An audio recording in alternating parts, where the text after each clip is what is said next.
Broadcasting from the University of St. Francis, you're joining us inside the game room where we talk about anything and everything game related. I'm your host, Logan, and joining me again this week is Katie.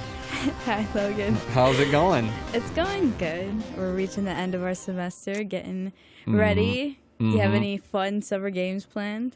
Just gonna chill? Everything that I've been missing this entire, winter, basically. You know, I still have to get to Resident Evil 2. I still have to get to Kingdom Hearts 3. And there's stuff coming out, which I'm actually going to be talking about pretty soon here. There's a lot of stuff coming out, which I'm looking really forward to.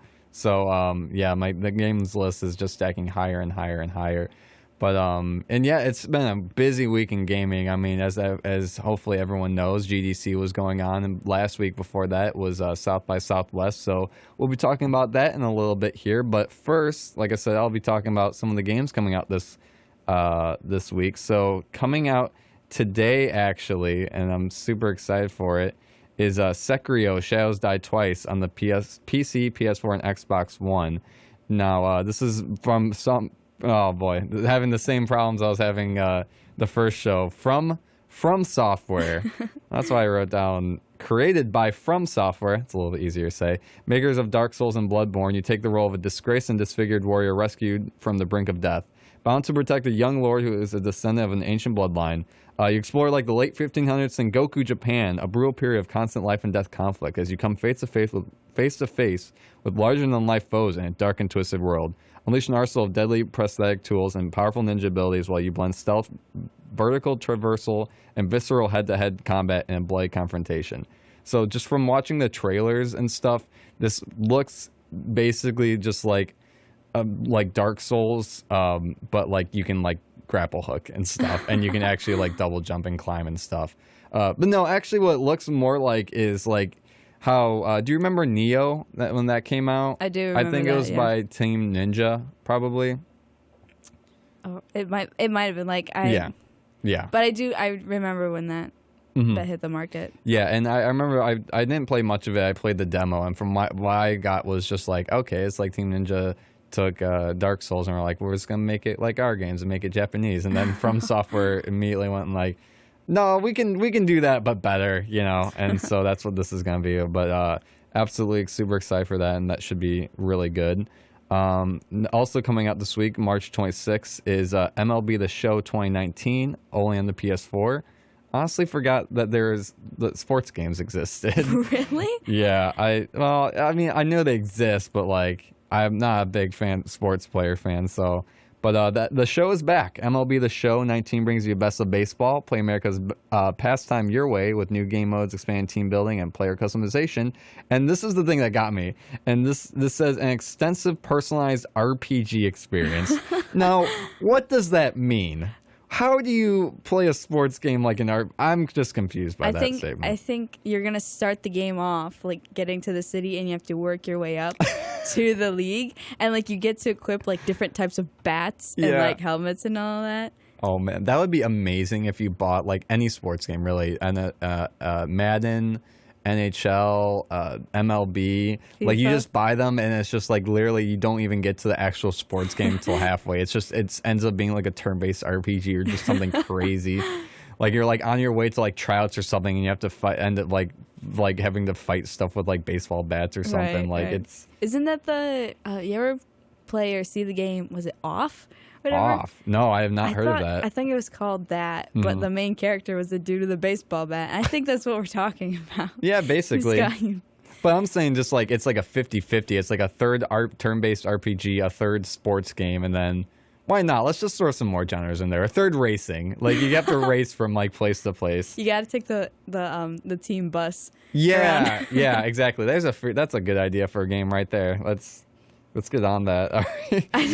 All right. Wait, hold on. Can we just go back? How often would you even consider playing a sports game? Because I know you and I are usually more a story type based people, but have you ever sat down and with a group of friends and played a sports game? Yeah, actually, well, my little brother used to play Madden for a little bit, and I believe one of my brother's friends has also played is an avid Madden player, and I would sit down and just watch, and it's just really weird. I mean, I know enough about football to get by, so playing the game, it's instead of because normal football, it's I think 15 minutes per per quarter. Oh, that's probably already really wrong. This is a gaming show, not well. Technically, sports are games. Okay, point is this is too technical now. Yeah. Okay. Yeah. There's 15-minute quarters, and there's 4 of them in football, and the playing the game, like they kind of like shrink it down a little bit. Like I don't say it's like 2 minutes per quarter now, or it might be 5. You might be able to adjust it, but that was the thing that was really weird. It's just like it's because usually football you watch and they'll make, oh man, I cannot tell you, maybe like 10 plays in 5 minutes probably. So playing only 2 minutes, it just feels shorter. And so anyway, and the controls are really confusing too, because like it's supposed to be couch co-op kind of like thing. It's supposed to be like versus. Right. So like you every play, like you'll bring up the play grid and stuff. I'm like, I don't know what I'm doing. I don't know what button to pass it, and because you're controlling essentially. Oh gosh, at least a dozen. There's at least a dozen guys on a team. I think it's 11 on the offense and 13 on the defense. I might be wrong on that. So you're controlling all those guys. It's like it just the controls are really confusing. At least a game with like NHL is a little, and like MLB is a little bit more straightforward. But yeah, I haven't played too much like sport games though. Well, what about you? Do you ever play any sport games at all? No, I have not. They're not one to tickle my fancy as you. It's just because, like you said, like the controls are kind of weird, and I don't know. Isn't it just kind of like me sports resorts where you're just kind of like passing the ball? No, but like you're at a different like viewpoint. You know what I'm saying? No, Wii Sports is like the really baby version of these games. So I mean, kind of, I guess. I don't know if they have a tennis like sports game. Like Wimbledon is soccer. Oops. Whoa. But no, actually FIFA is like always big every year. Yeah, like for some odd reason, it's always the Madden fandom and like the FIFA fandom that's like the biggest. So yeah, the only like sports games that I would play is probably Lethal League, and that isn't even close to what FIFA and MLB will be. The product closest I've played to is Rocket League. That's soccer-esque, and it's big. It's got a big E-League thing. I was just talking to someone the other day about how he has someone that's all he plays, and I'm like, huh, so they do exist. Dang. But yeah, and I used to play like backyard baseball on the PC, which is again just kind of like a baby version of the show, essentially, like years ago on the PC. Really fun game. But well, that's all I can talk about sports because I gotta get on to actual video games now. Wow, that was a statement. Yeah. No, sports are fine, but I'll try and have some other people. We should have some other people on the show, like my brother, who actually know what they're talking about with football, which, like I said, it's a game, so it counts, I guess. All right. And so also coming out March 26th is Generation Zero on the PC, PS4, and Xbox One. It's from Avalanche Studios. And actually, I did not know about this game until this week, and looking into it, it looks really, really interesting. So this is taken from, and again, these are all taken from, most of these quotes are taken from the website, but so this is what they say. Experience an explosive game of cat and mouse set in the huge open world. In this reimagining of 1980s Sweden, hostile machines have invaded the serene countryside. You need to fight back while unraveling the mystery of what was really going on. By utilizing battle-tested guerrilla tactics, you'll be able to lure, cripple, and destroy enemies in intense, creative sandbox skirmishes. Includes multiplayer that supports up to 4 people. So it looked really, really cool. It kind of gave me like a Horizon Zero Dawn vibe, but like a first-person open-world co-op shooter. Right. It looked really interesting. And they're also talking about how, because it's 1980s, it's got some really cool like new wave synth music in there. Nice. And it looked really interesting. So I actually am probably going to check that one out and see how it does when it comes out. But yeah, so that's coming out March 26th as well. Also coming out March 26th is Outward on PC, PS4, and Xbox One. And this is taken from the Steam website. No remarkable journey is achieved without great effort. Outward is an open-world RPG where the cold of night or an infected wound can be as dangerous as a predator lurking in the dark. Explore the vast world of Ori. Embark on memorable adventures alone or with your friends. So this looks kind of just like a cool like turn-based like survival RPG on Steam. So that's also coming out. But yeah, definitely Sekiro is my highlight for today. So I'll see if I can get it this weekend and try it out. And with that, I believe that's all the games coming out. So onward to GDC news. Oh, you want me to do GDC first, or do you want to do Southwest? Because you have. Yeah, we were supposed to talk about South by Southwest first. Oh, you're not getting off the hook. Yeah, no, it's all right. So last week I had the awesome opportunity to go to South by Southwest in Austin, Texas, and man, let me tell you, there was just a lot of really cool, amazing games there. So, and the coolest part to me about it was that you could like walk around the floor, and this is my first time going, so I had no idea what to expect. It's like a lot of other conventions, like C2E2. It was in Chicago. It was really similar, but just being able to walk around and talk to these game developers and like get their get like how long it took them to like play the game, like make the games, and like their thought process and like what tools they used, and it was just really, that was the most fascinating part to me. So they had a lot of different segments. I mean, they had the floor. They had like panels where they had people coming and talking. Like the guy who created, like the head creative director from the Sonic team was there, and the composer was there too. That was really cool. They were just kind of talking about Sonic updates and whatnot. Not a huge Sonic fan, so I was like, I was just busy checking out other games. So a few highlights for me, and the biggest takeaway I got was a few games that I think this is my prediction, I think these are going to be really big. So one of the biggest ones for me was a game called Katana Zero. And from talking to the guy that was there that was repping it, was like a PR guy from the company. I forget the name of the company, but he was there, and basically it was this one guy sold this IP to the company, and he's been working on this game for 5 years. He made it in Unity, built it from the ground up, did everything himself, coding, music, and everything.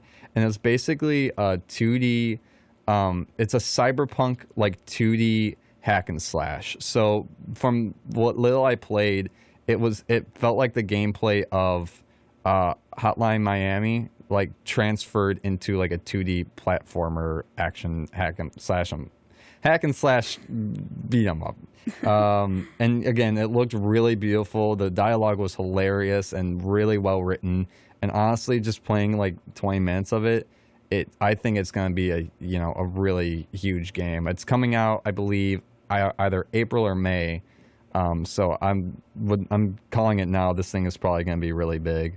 Yeah. And that's was the art style kind of like a more hand drawn, or was it kind of like that kind of mix between 2D or 3D? Yeah, good question. It was actually more like 16-bit, really, like pixel graphics. Yeah, but like more modernized. It was, it was more closely related to like 16-bit graphics. But it was, it felt really good. Gameplay was really smooth. Controls were really, really tight. You had wall jumping, you have your dash attack, or a dash, like that gives you iframes, like your basic, like stuff that you can picture like a 2D hack and slash, like kind of similar to like Salt and Sanctuary. That's like a 2D fighting game. Dead Cells, that's like it's really similar. But again, so simple that I think anyone can pick up and play it. And again, looked really, really good and felt really good. So that's definitely my biggest highlight of it. But there was plenty of other games. Like I said, I was walking around seeing a lot of board games. I checked a few of those out. Like a Catan, like Sellers of Catan. There's a game that was kind of like that they're making. One board game where it's like you play as yourself. That was fun. But other games that I saw, I mean, there's a few party games too. So this one, Aqua Lungers, same thing. It was kind of like 16-bit, like more like kind of 32-bit like graphics. But the idea is that like it's a couch co-op game. You can play with 4 people, and the idea is that you like jump in this big pool in the lake, and you only have like 2 buttons. You have like an X that makes you swim forward, and then you have like a attack button, and you have you hold the attack button to like dash, and that's the whole game. Or that's all the controls rather. And so the point is you swim down, and like you're supposed to get treasure, and you have to swim back up and like dump it. But like it's PvP and there's PvE, so there's like fish swimming around trying to get you too. And it was just really simple and fun to play. So that was a fun little cute co-op game. Is it like Battle Royale against you and your friends? You just take each other down in the lake? Yeah, I mean, basically, yeah. And you can attack your other players, and they'll drop treasure, but you have to like go and swim down and pick it up. It was really tense, And like again, there's times where you're like trying to swim past the fish, or like you're trying to knock people into the fish. It was really fun. And same with speaking of other like party games, there's another one I played called Thunder Rally. I believe you might be able to get this on. This is on Steam now. And it's just like a little like top down like racing car game where derby you have to knock other people out, but like playing with like 8 people, like random people, it was just a whole different experience. So that was really fun. Again, the one I really want to talk about was a dual hand disaster tracker. So this game was really, really interesting. I've never seen anything like this before. So the game is 2 screens.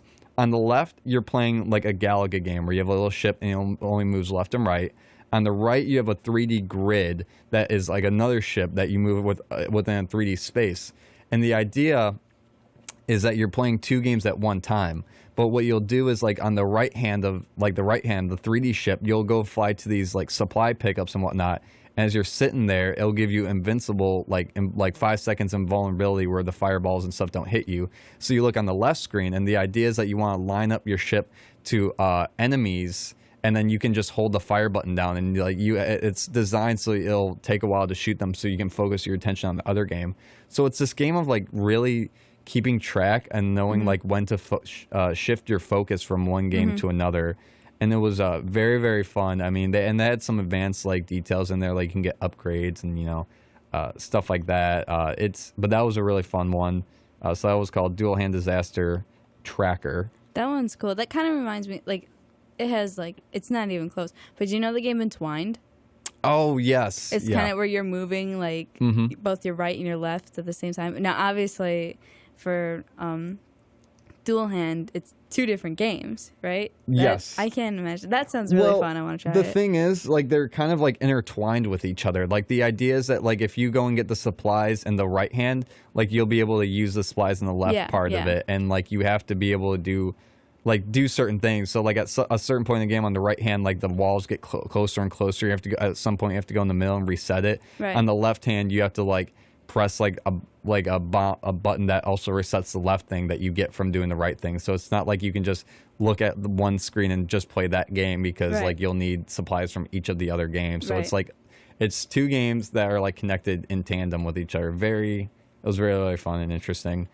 Another game I played, this is from a Japanese developer studio called Next Studios, called Unheard, and it was kind of like a detective game, but the idea is like there was no, like, you're looking at basically like a floor from the demo I played. You look at this floor plan and you're supposed to like solve like the clues by just listening to like character interactions. Whoa. So like you have a little ghost guy and you're standing there and you can like move him around and stuff. And you have like this 2.5 minute long audio log. So you're like in this interrogation room and you're talking to this, and the person's like, "Oh, your name? What's your name again? Oh, Cameron." And like you have to like drag the names and match who's who. So you're trying to figure out like who did the crime essentially. And so like as the tutorial goes on, it's like, okay, now walk in the other room and listen to this person. And the other person is like talking police chief and whatnot. And so you're sitting there and it's like, oh, yep, my brother totally did the crime. And as they walk out, you sit and listen. He's like, yeah, but actually I did the crime. But I'm making it sound really rudimentary, but it was a really cool, it was kind of an interesting way to have like a detective game. Of like, so you have to be in certain spots to hear certain things, and like certain stuff will happen at a certain time, and you can go back and rewind and do whatever you want. So it was a really cool detective game. So that one was called Unheard. What else did I have? Okay, yeah, and there's another like game-breaking like gameplay or redesign. Like, I mean, I'm sure this has been done before, but I've never seen this before. And this was a platforming game called Negative World that had Atari graphics, like really simple, like kind of just very pixelated, very rudimentary, like platforming and like a little guy you control and whatnot. But the idea of the game is it's a platformer that you have a limited amount of jumps. So you'll start the level and there'll be a number above your head and it'll say 5. And you're like, okay, I can only have 5 jumps to get to the end. But you'll be running and you'll see platforms that's like, okay, if you jump on this platform, it's -2. If you jump on this platform, it's divided by 3. So it's like, and so you have, well, that's about the only math, because it turns into like, do you want to risk jumping the space, or like I said, you have to like, your jumps are a commodity. And so that was really interesting and very fun. So I'm sure that's going to do really well as well. Yeah, I feel like if I had made that, I'd always make like some sort of way to like go underground and get to the end. You know what I'm saying? Yes. Just a little bit of a secret. Yeah, some of the levels have different paths and stuff like that. Like you can go up and you can like try and drop down right at the goal, or you can kind of go under. And there's spikes everywhere too, so it's like really kind of tight platforming. But again, it felt good enough, and it like the controls felt good. So like you're able to control, like, you know, it always felt like it was on you, not like stuff was delayed and whatnot. So it was, that felt really good. Vectronom. Sorry. So that game was called Negative World. The next game I'm talking about is called Vectronom.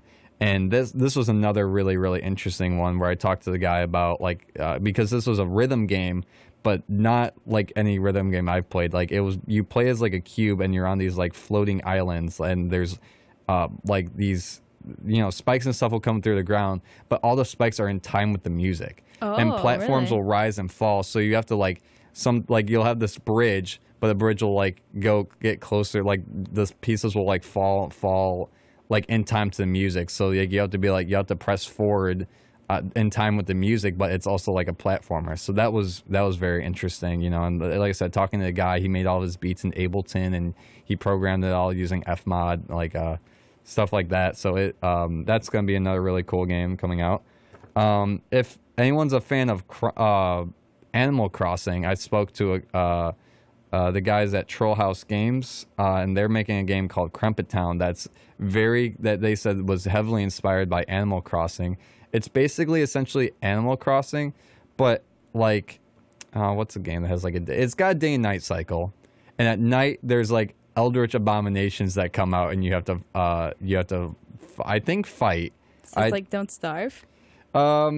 Well, it's not like it's Don't Starve, because at Don't Starve you can't go out at night. Like you have to stay out the light. In this, it's like there's a day and night cycle, and it's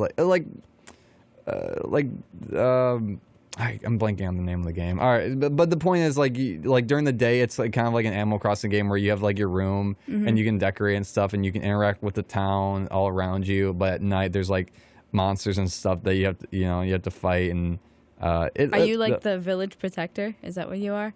Or no, you're just going out to fight these monsters for fun? I think so. I think it's more that. Like I said, I played about like all of these games. I played about 20 minutes, and so I just kind of got a general gist. But that's what I got from talking to them. They said it was very heavily inspired by Animal Crossing. So it's more of like, it's very like life simulator kind of esque, you know.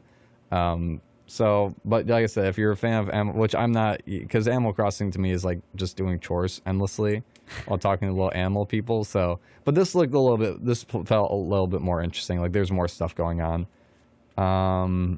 Yeah, and the last one I want to talk about actually is another game called Shot One that was basically like Pong on like steroids. Oh no! It's like a character-based game, and like I said, it's like you play as like. It's sort of like Pong, where you like throw these discs and it's like top down, and you have to get in the other person's goal. But all these characters have different abilities and stuff, and so you have one guy that can like teleport around the map. You have one guy that can like throw it straight up, like, you know, like towards the screen, and it drops back down, so you can kind of shift focus a little bit. It was just a fun little like 2-player party game. I think they plan on expanding with more modes, so. Again, the art style is really cute too. I like the art style. It's, you know, that's really about all I can say about it. But yeah, and that's really about. Again, there's a bunch of games there, like so much that I won't be able to go over. But that was basically the my South by Southwest experience. Yeah, and you went for all the audio engineering aspects of it, so that must have been really cool if you got to talk with some designers there. Yes, exactly. Yeah, like I said, just talking, I met with the guy from like the Austin University, like they're like Austin Interactive, I believe. I might be blanking on the name there, but just talking to him, but he was like their lead audio engineering and engineer, and just talking to him, like it kind of got me an idea of like what's like being, you know, like going through, like doing it every day. It's just a lot of computer work, a lot of programming, but, and you know, a lot of these, you'll be working on a game for years before you can even talk about or even see like the finished product. So, you know, just a lot of people always think like, oh, making games so much fun. You're always sitting down every day. And and you get to make a new level in like one day, and then you push it out, and and no, that's that's definitely not the case at all. That is absolutely not what happens. I'll sit down and I'll be like, I need to make a level, and then I'll be like, oh, I have to make a level. Yeah, not as fun as it sounds. Like, it's fun, like, conceptualizing, like, daydreaming. Is. Yeah, about... You're like, oh, yeah, I can totally make... Like, I'll have all these characters, and I'll have this huge open world that people can go, and all these fantastic graphics, and the orchestra will be playing and flowing through these cutscenes, and then you sit down, and you're like, I don't know how to make this box move without anything touching it. Yep. Yeah, there's a panel I went to. The guy who does... who's the head of like No Clip, those documentaries, he was doing a panel there, and he was talking about like the interviewing people for like the documentary and stuff. And so one of the clips he showed was from the Witcher documentary, where the game developer, because the whole panel was about how do we get consumers excited for game developments when it takes years. If you're a game developer, making games can be straight up boring or like stressful, and like it's anything but a game, Yeah. So how do people get... So they're showing clips from the team working on The Witcher 3, and they're talking about the glitch. They're asking them, any famous glitches and stuff, and everyone was talking about how when you deleted something in Unity, I forgot what the program... They'd probably use like their own engine, but whatever engine they were using in most engines, when you hit delete and you hit Control-Z, it should like pop back. It like undoes it, but they're having a issue where when they brought something back, it would set the coordinates. They called it the 000 like glitch, I think, or something, because the objects that they would bring back in would set the coordinates to 000. And so they would be like, what is going on? So like it took them a lot of like troubleshooting stuff, and they found this one point in the middle of the map at 000 where there's all this stuff just coagulated in one thing. They had They said they had meshes of people like T-posing there. They had goblets and like environment interactive stuff that like just all meshed into like 000, and they're like, oh, that's fun.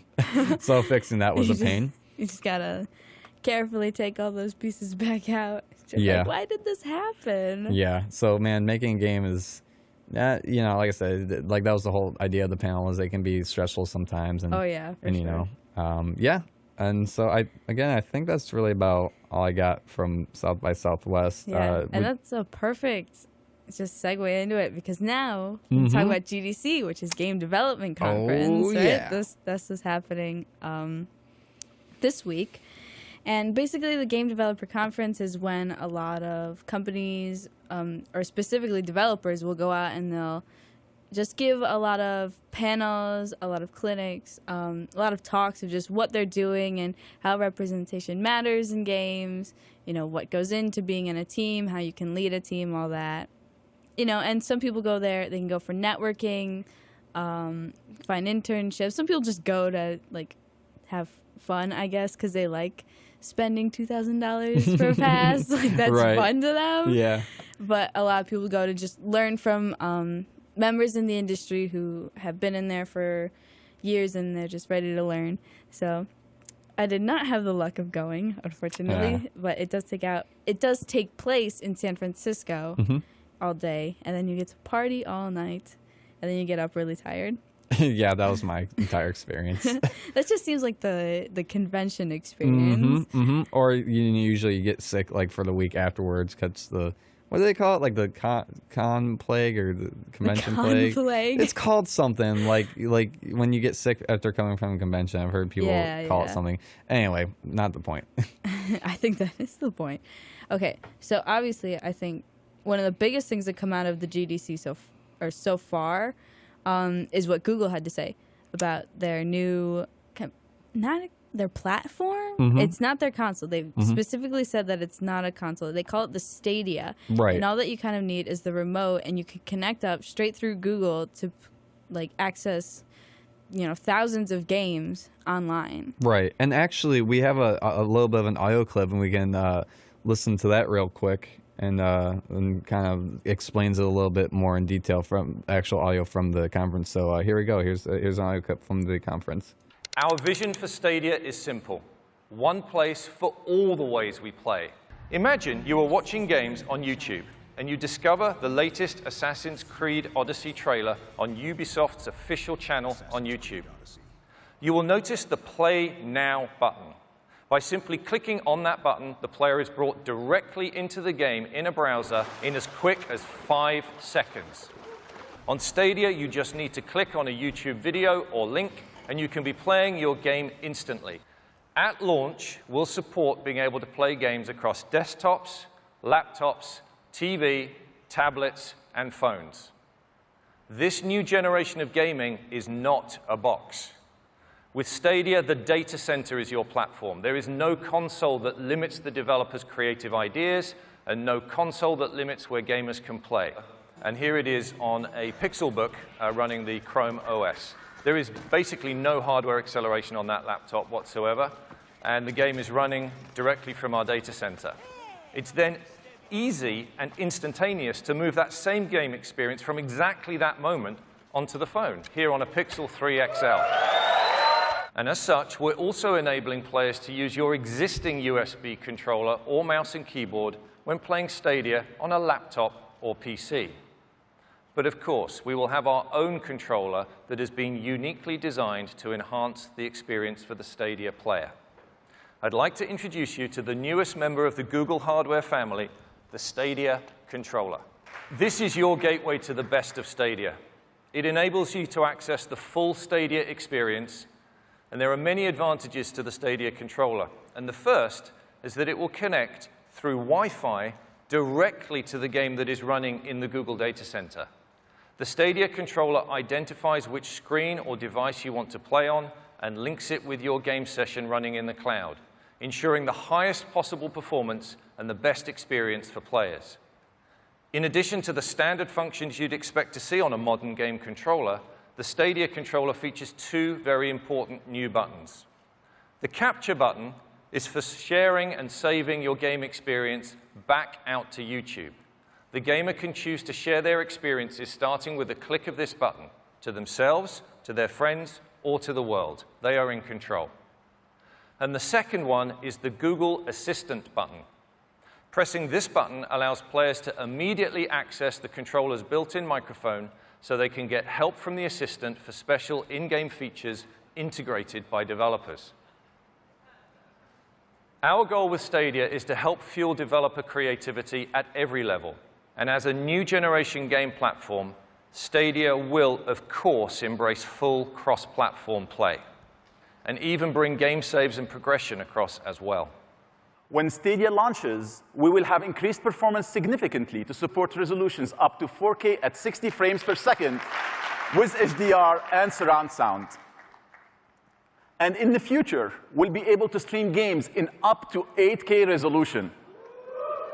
With a new technology called State Share, developers can let a player instantly share a playable moment from a game. This could include the world state, the player's position, items they're carrying, anything the developer wants to pack into a shareable moment. The game's state can be encoded into a link that tells Stadia where to pick up the game. This could be sent to one player, or it could be shared with thousands at the same time on YouTube, through email, apps, messaging, or wherever links can go. When the player gets stuck on a level, like me, instead of grabbing a laptop or a phone, they just need to push the button on the Stadia controller to get help from the Google Assistant. No distractions, no need to take your eyes off the game, and no secondary devices needed. I'm thrilled to announce that Stadia is launching this year, 2019. We will launch first in the US, Canada, the UK, and most of Europe. And we'll be connecting with you again in the summer to share more details on the games you'll get to play at launch and beyond. Thank you very much for gathering around with all of us today. With Stadia, we can all dream bigger and together build a playground for every imagination. Thank you. Yeah, so what are your kind of thoughts on that? What's because right now I'm very skeptical. Yeah. You know, saying that they'll be able to play 8K and like you know, my question is like how is it gonna work? You know, like Yeah. what's it gonna look like? You know, Wow, there are like so many things. When I first heard about it, like so many things were running through my head, because I think the first thing is, as I work with computers, and when you're making games, you kind of have to realize like the specs of everyone's computers. How is everyone's like laptop and iPad going to be able to run like these high rendered games? You know what I'm saying? So that's the first thing. And then like it connects through a YouTube link, right? Like if you see a trailer for, like you said, Assassin's Creed, you just click on it and then it brings you where are all these games being stored. Because on Steam, it's like, it's right there. Like Steam has like the library and stuff like that, but it's Steam. Like it's a,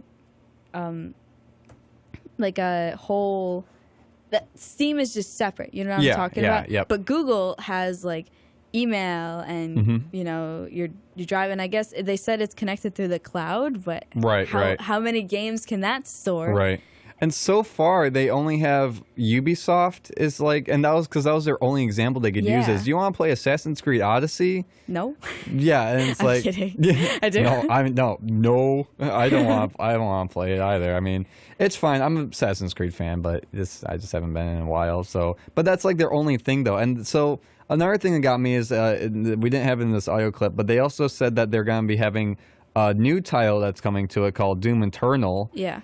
And so id Software is also on board with it, but yeah, they just have a lot of problems going for them. Like I said, is getting games. Like they at other points too, they said that they were going to try and get exclusive games. Yeah, they're trying to send out developer kits to all these studios. How are they going to do exclusive games if they're exclusively for a console? Like, how are they going to be able to fly that through? You just said exclusive games. Right, like exclusive to Stadia. Like you have to get like a Google account. No. Yeah, like I thought you meant like console exclusives. Sorry, no, exclusive to like the Stadia. Like but again, I don't know. Who are these developing teams then? Like unless you partner up with them. Yeah, and they also said that they're gonna make they also made their own like team called it's called Stadia Games and Entertainment Studio. And so that's all they said. They only said that they're making a thing and that they're going to be making games. So literally this just looks really skeptical. I'm really skeptical right now.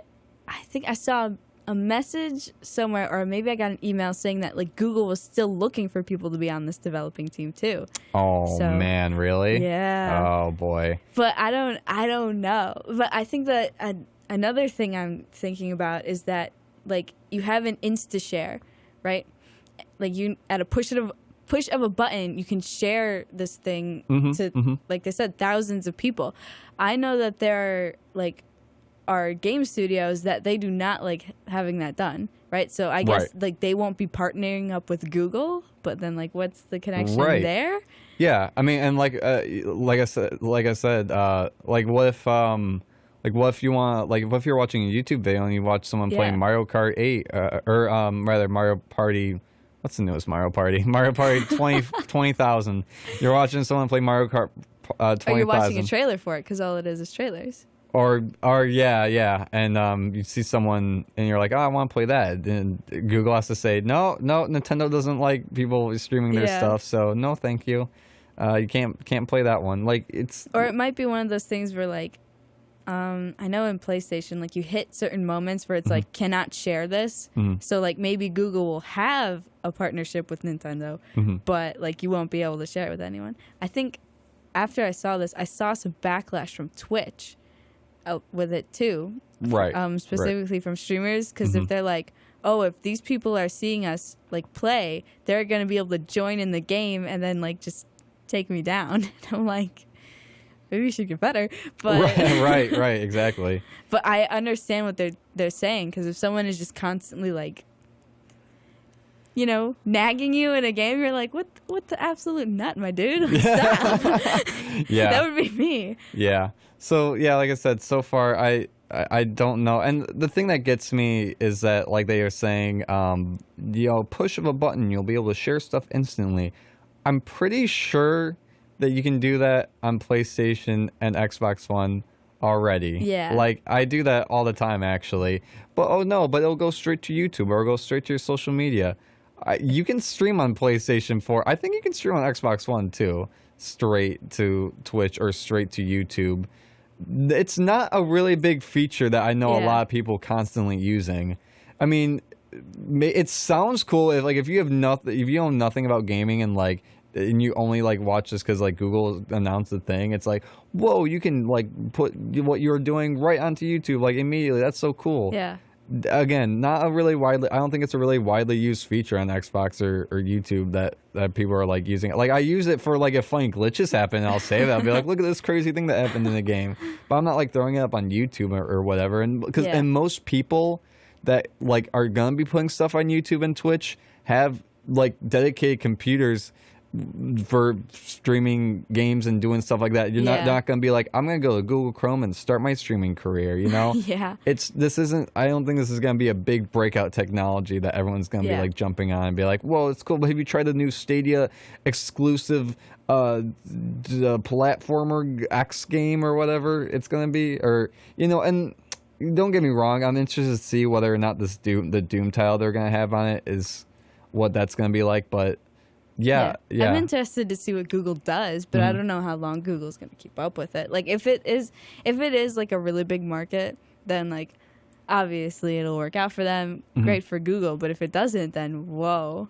But it also asks the question, what's the future of the gaming industry in terms of streaming games? You know what I'm saying? Exactly. Yeah, exactly. Because, and I think that's a lot of people are keeping in mind is also, and this is going to kind of like tie back into my experience at South by, is that a lot of it's turning into streaming, like the new emerging technology coming out. Like it's just a lot of like people are focused on what's the streaming is going to be like. Obviously the last few years what esports is going to be like, and what VR is going to be like. I went to a few panels talking about what VR is going to be like and what it should be like, and I saw quite a few games that were like showcasing like what VR is going to be. And one of the panels I went to, some of the industry professionals are like, well, right now it's big clunky headgear, really expensive, have to get a dedicated room, but like this is going to be going on and on. VR is going to hopefully get better, and again that might be what the gaming might be. Maybe it's going to be eventually. I mean, already right now I've like ever since the Xbox 360, that was the first time I was like, whoa, you can just go online and download games? What? Yeah. Maybe the future of gaming is going to be like all downloading and all like you may not even have to download. Maybe it will be streaming. But honestly, like as it is right now, I do not see many people going on Google Chrome to play a game over just having a console or just having a nice dedicated gaming computer to play games.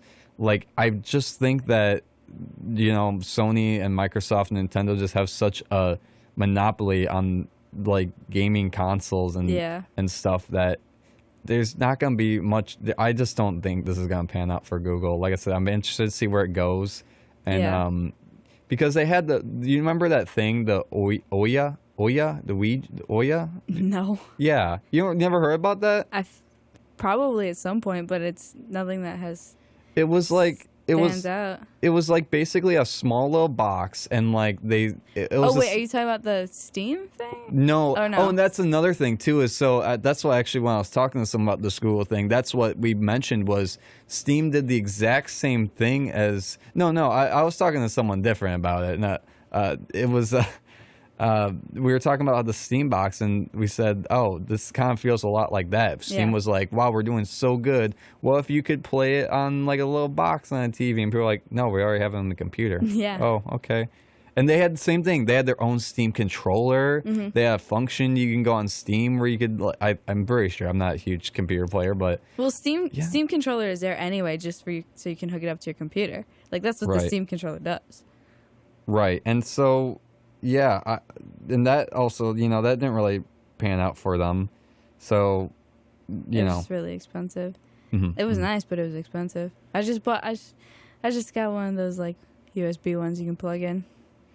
Right, yeah. And I actually never, have you tried, do you have a Steam controller? I don't have a Steam controller. I bought like a USB gamepad and I play games like that. Yeah, exactly. And that's the thing is, that's another good thing we can talk about. So their controller, from what it looks like an off-brand PlayStation 4 controller, honestly. Like but it has, again, the buttons of, because Well, it's really cool. I'm personally a PS4 fan. I really have been liking Sony the last few years. Same. Their controllers are definitely the most different because you have Nintendo's. Well, and Microsoft basically just kind of copied Nintendo's. I think right. Xbox came out after N64, right? No, I'm not saying. I'm sorry. Okay. I'm getting my history mixed up a little bit. My point I'm trying to make is like Microsoft and Nintendo, like their controllers are like really confusing because you got A and B is like on the bottom and then right for Nintendo, and then you have Y and X on top and left. But Xbox, it's like A and then X is on the left. You know what I'm talking about. They're letters. It's a little different. Yeah. Okay.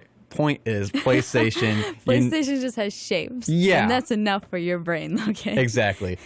But the Google Stadia is doing the same exact thing Xbox is. It looked like it had the buttons that had A, B, X, and Y, but it just looked like an off-brand PlayStation 4 controller. It's like, who is going to be wanting that?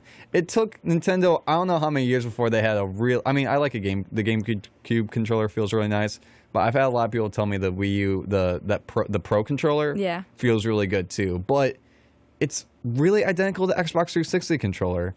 So I think there are only so many ways you can make a controller. Exactly. It's getting to the point where we've pretty much perfected controllers. Yeah. Like, I mean, I think the PlayStation 4 is pretty good, but honestly, absolute perfection is the Xbox 360 controller. It's perfectly shaped. If you have big hands, big hands, I can't relate. if you have big hands, it fits your hand perfectly. Everything's like exactly spaced out so where you're able to push almost all the buttons evenly. Okay, well, what controller do you like then? I like the PlayStation controller. I've been using that for years now, and I feel solid at it. Well, yeah, like I said, the PlayStation 4 controller is really good. That's like my second favorite, absolutely. But if I'm going to plug in a gamepad to a computer and play... like we play Duck Game all the time on PC, and it's a really fun one. And that we'll play Splunky on the computer, like games that don't really need that much to run. Right. But we'll plug that in. I'll use a 360 controller because that is perfect. It's like perfection. And that's why I'm so frustrated. That's why I don't own an Xbox One. I'm so frustrated. You go on Xbox One, and it's so rotund and uncomfortable, and the triggers don't fit your hand, so you end up having like the tips of your fingers are on the like jutting out part of the trigger on the Xbox One controller. And it's really uncomfortable.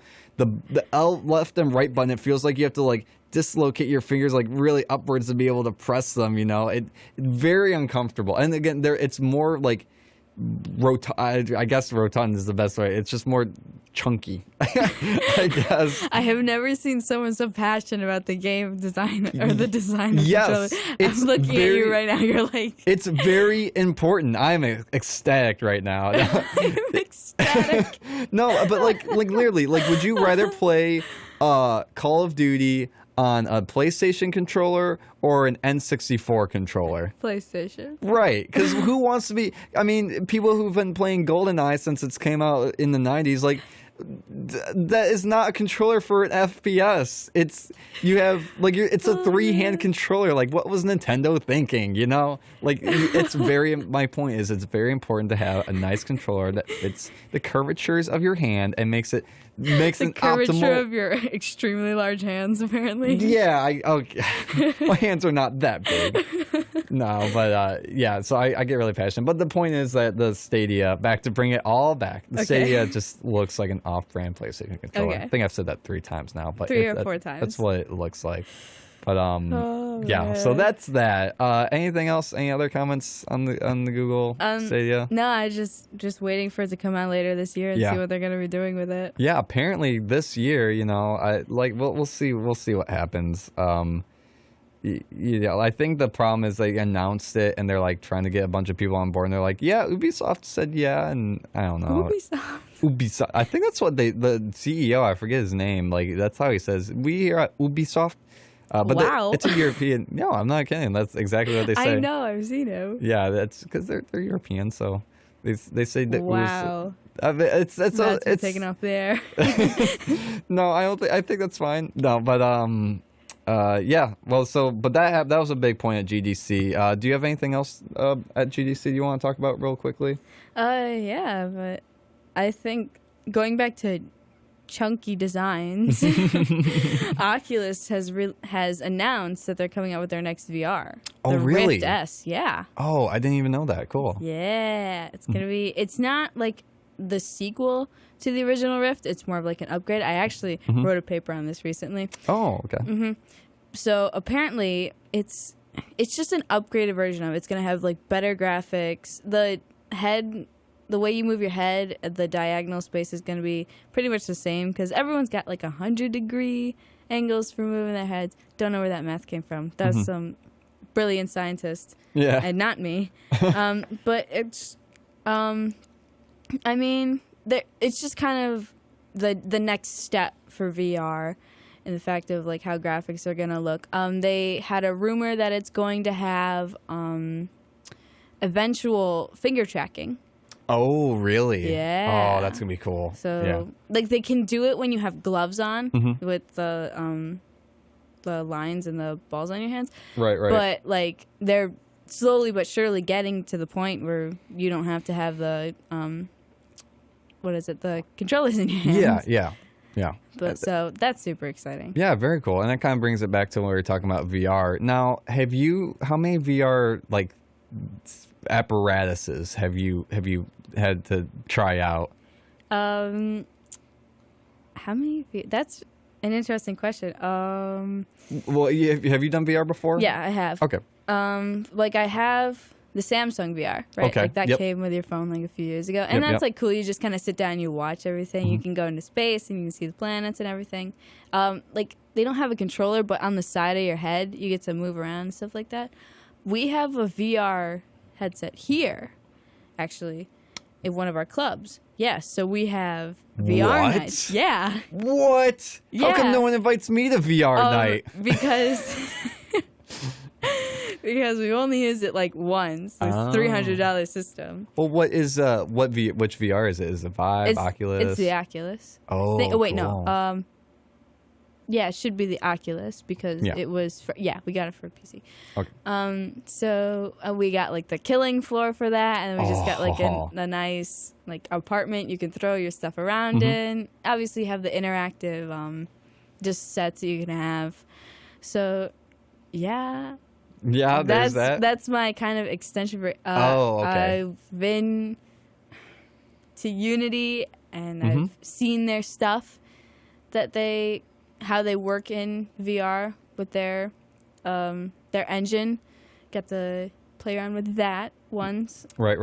Very cool. So that's kind of my extension for VR. I've been looking on how to make games in VR. It's obviously a lot harder than just regular games, but I don't know. That's my apparitions. Okay. Oh. Whoa. No, I've only really had a chance to. Like I said, I've tried the Samsung Google like cardboard or whatever I think that's what it is. I think it's Google. It's like just a little cardboard thing that you put on your phone and kind of turns into VR. But I've really only done the Samsung thing and PlayStation VR, and so I haven't really tried the Oculus or the Steam or not the Steam, the Vive. Yeah. But from what I've heard, and from trying the PlayStation 4 out a little bit, I've actually heard people tell me that the PlayStation 4 they actually prefer a little bit better. Really? Because I mean, the Steam, or I keep saying Steam. I'm just gonna say Vive. It's just because I think that a lot of Vive games are on Steam. I think that's true. it. But they prefer it because the Vive is kind of clunky. You need cameras, and it's super expensive. Whereas like the PlayStation is like. It's really nice and lightweight. It doesn't strain your eyes too much, and I think it's the most the best quality and the most accessibility. PlayStation did a solid when it came out with its VR. Yeah, so good that I think they have. I think there's rumors of them doing a PSVR 2, maybe. Maybe when the PS5 comes out. Like I wouldn't be surprised if they re-released it. But that's a rumor right now. Shh, we can't talk about that. Gotta take this off the air. No. So. Yeah, I think VR is definitely going to... Yeah, that's exciting where that's going to within this year or next year, we should be seeing some really cool advancements. I think are hopefully be getting more VRs into more people's house. Because as it's been for the last few years, it's basically been people who just have throwaway money that can like spend $1,000 on like a gaming PC and like I mean, again, if you have a nice gaming PC and stuff, like it's only I'm pretty sure Vive is like $500, $600. Like it's a couple $100 for the camera stuff. Whereas like PlayStation 4, like same thing. If you have it, you're only spending like $300 or $400 if you get like them on good deals or whatever. Right. But yeah. So that's the Oculus. Yeah, that's the Oculus's news right now. I think we have time for one more announcement, and that is a whole package deal of Quantum Dreams games are coming to PC. So you're getting Detroit Become Human. Oh, awesome! Yeah. The Heavy Rain, and then Between Two Souls. All of that is coming to PC now. So, hooray! Yay! Awesome. That's good. That's good. Have you ever played one of their games before or no? Quantum Dreams. Yeah.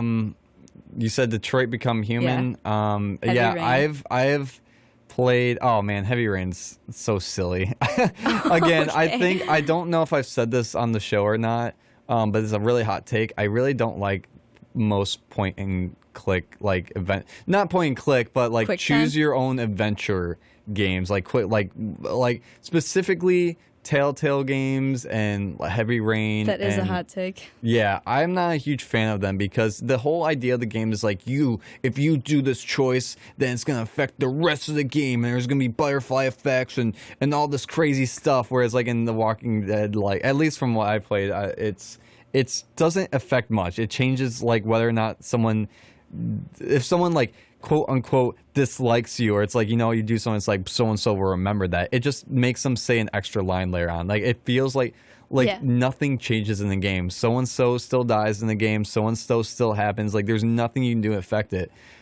I will say Detroit Become Human has been the best. It's the best one so far. Oh, for sure. That's where they really clean up. They set the bar after Detroit Become Human came out. There's actual different consequences. Like that's what it needed to be. It's like, I've played the demo, and from the demo it's like you have 4 different endings, like depending on what you choose to investigate and like the data you collect and stuff, and you can say different stuff that will affect the ending to where you can either like die or you can succeed, and anywhere in between to you win but you still die, or like there's different endings. That's what it needed to be. So I want to sit down and play the actual game because I hot tip to anyone, to you and to anyone else who has not played that game, you need to save the fish. Okay, that's all I'm gonna say. You need to save the fish, because if you don't save it, then you're done. You're done, my dude. That's it. The game over. Game over. Yeah. Like at the very end of the game, it's like we did it. We successfully started the robot uprising. At the very end, it's like game over. You didn't save the fish. What's wrong with you? Yeah, that's your whole problem. Like, okay. Since you don't know like the whole story of it, then yeah. Mm-hmm. I'm just glad I don't have any context for that. And when I get the game and I actually play, be like, oh, you're right. I didn't need to save the fish. You're right. All right. Well, I think that's actually going to do it for us this week. Moral of the story, Detroit Become Human. Great game. Yeah, no. Save the fish. Remember, everyone, to save the fish. Hashtag. We're going to restart the hashtag. Yeah. We'll get right on that. No, but I think that does it for this week. So, again, thank you so much for listening. And we'll be here next Friday at 12 to 1. And you're listening to The Game Room. Thank you, and have a nice day.